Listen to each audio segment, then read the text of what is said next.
This is Strictly Business, presented by the Greater Bakersfield Chamber of Commerce. Sponsored in part by the law offices of Young Wooldridge, San Joaquin Community Hospital. Good morning and welcome to Strictly Business for Monday, April the 13th, 2015. I'm Nathan Ollie, the Manager of Government Affairs at the Greater Bakersfield Chamber of Commerce.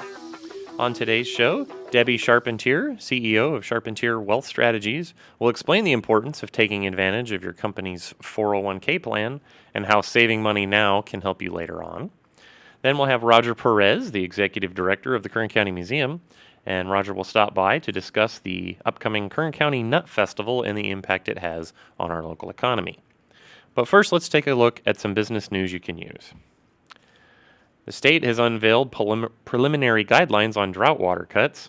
The state's Water Resources Control Board announced the preliminary framework on how to implement Governor Brown's mandatory water restrictions. Under the preliminary guidelines, all water districts serving Metro Bakersfield will face 35% reductions. Other proposals include fining water utilities up to $10,000 a day if they don't convince customers to cut back enough. Water suppliers will also have to regularly report to the state on their progress. The public will have a chance to comment on these proposed regulations before the Water Board votes on them in early May. Also, in water news, watch how much you flush. Landscaping watering is not the only new restriction to help combat the drought. The California Energy Commission has voted to tighten restrictions on how much water can flow through toilets and faucets. The new rules are expected to take effect in 2016 and only impact new faucets and toilets sold in California.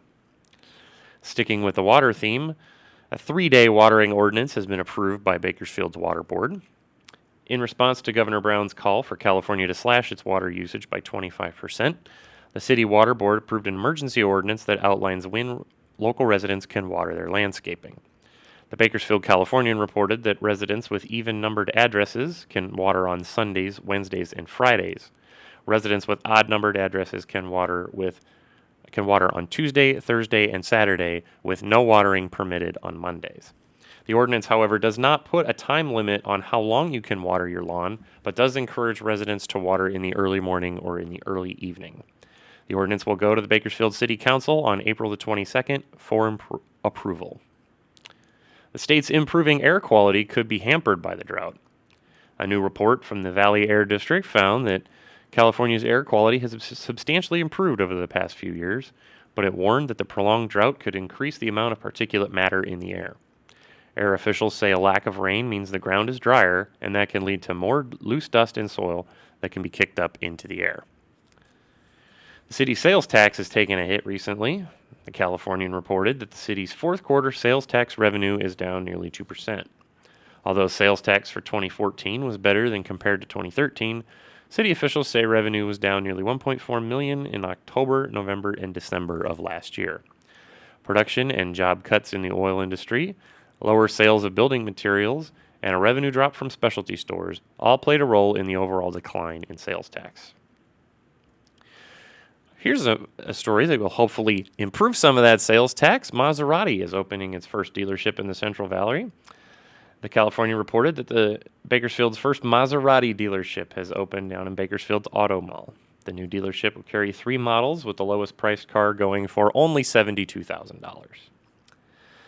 2 Bakersfield restaurants have closed their doors. The Californian is reporting that 2 of the 3 Coco's Bakery restaurants in the city, along with the only Caro's restaurant, have closed. The closures are part of a series of cutbacks under new corporate ownership. The brand's operator, Catalina Restaurant Group, said it closed restaurants that were not performing well financially. However, the Coco's Bakery on Rosedale Highway will remain open. Back to Sacramento, California could be facing a new budget concern: too much revenue? The state's Legislative Analyst's Office reported that the state's growing revenue could cause cuts to other areas of the budget.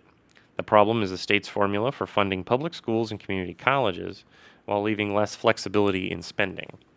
While no hard numbers will be available for a while, the report says depending on how much more revenue the state receives, it could result in a budget gap or a surplus. Some new immigration proposals have also been unveiled in Sacramento. Democratic state lawmakers have introduced a 10-bill package that would give more protections to immigrants living in California illegally. The LA Times reports some of the laws would offer more protection against deportation for certain immigrants, making it illegal for businesses to discriminate in providing services based on a person's citizenship, as well as to extend Medi-Cal. Proponents of the new bills, are hoping to build on the landmark immigration laws passed in California recently and carry that momentum nationwide. Also in the immigration story, more immigrants are seeking driver's licenses than expected. The California DMV reported that nearly 500,000 immigrants have applied for a driver's license under a new state law. The law took effect January 1st. The DMV estimates that about 1.4 million immigrants would apply for driver's licenses over the next 3 years. The bill requires that immigrants must show proof of California residency before they can begin taking written and road driving tests.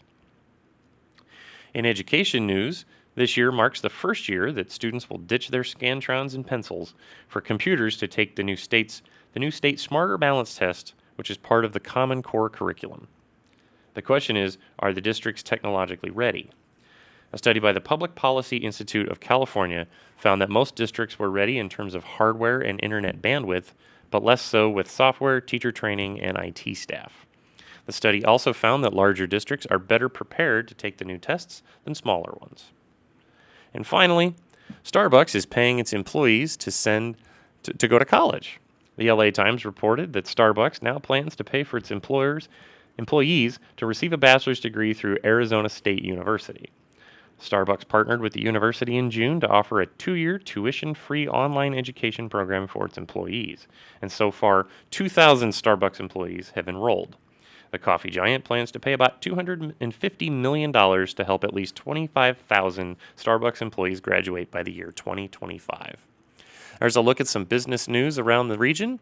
We'll take a quick break and be back with more Strictly Business right after this. Stay tuned.